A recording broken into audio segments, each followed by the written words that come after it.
ಸಂತ ಶಿಶುನಾಳ ಶರೀಫ್ ಪ್ರಶಸ್ತಿ ಪುರಸ್ಕೃತ ಶ್ರೀ ಪುತ್ತೂರು ನರಸಿಂಹ ನಾಯ್ಕ ಅವರ ಮಾರ್ಗದರ್ಶನದಲ್ಲಿ ಬಾಲ ಭಜನ ವೈಭವ ಮಕ್ಕಳ ಭಜನಾ ಸ್ಪರ್ಧಾಕೂಟವು ನಡೆದಿದ್ದು, ಇದರಲ್ಲಿ ಮಂಗಳೂರಿನ ಧ್ಯಾನ ಸಂಗೀತ ಅಕಾಡೆಮಿಯ ವಿದ್ಯಾರ್ಥಿಗಳು ಪ್ರಥಮ ಬಹುಮಾನವನ್ನು ಪಡೆದುಕೊಂಡಿದ್ದಾರೆ. ಕೇಂದ್ರ ಕಲ್ಚರಲ್ ಅಕಾಡೆಮಿ ವತಿಯಿಂದ ಬಾಲ ಭಜನಾ ವೈಭವ ಸ್ಪರ್ಧೆ ಕಾರ್ಯಕ್ರಮದ ಮೊದಲ ಸುತ್ತು ಡಿಸೆಂಬರ್ 19, 20, 21 ಹಾಗೂ 22ರಂದು ನಡೆದಿತ್ತು.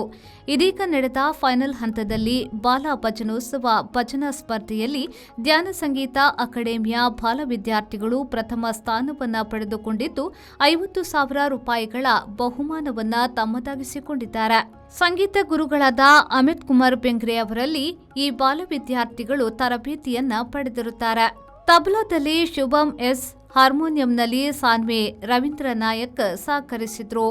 ಇನ್ನು ಪ್ರದ್ದಿ ಕಿರಣ್ ಶೆಣೆ, ಶಿವಾಂಶು ನಾಯಕ್, ಕಶ್ವಿ ಉಡುಪಿ, ಕೆ ಪ್ರಥಮ್ ಮಲ್ಯ, ಅನ್ವಿಕಾ ಪ್ರಭು, ಪೂರ್ವಿ ಕಾಮತ್, ನಿಶ್ವಾನಾ ಶೆಟ್ಟಿ, ಅನನ್ಯ ಪೈ, ಸುಹಾನಿ, ದೇವಿಕಾ ಶಾನ್ಭೋಗ್ ಅವರು ಭಜನಾ ಸ್ಪರ್ಧೆಯಲ್ಲಿ ಭಾಗವಹಿಸಿ ಬಹುಮಾನವನ್ನು ಪಡೆದುಕೊಂಡವರು.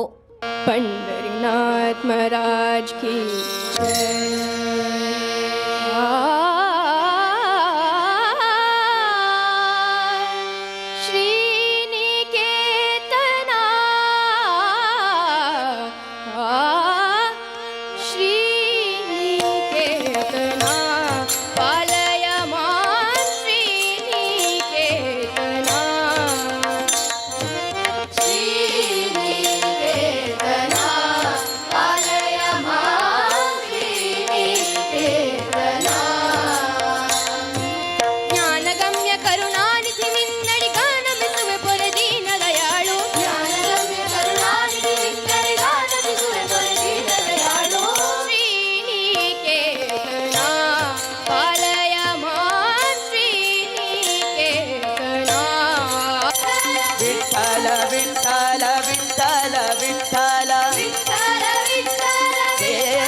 Bureau report, ವಿ4 news, Mangaluru.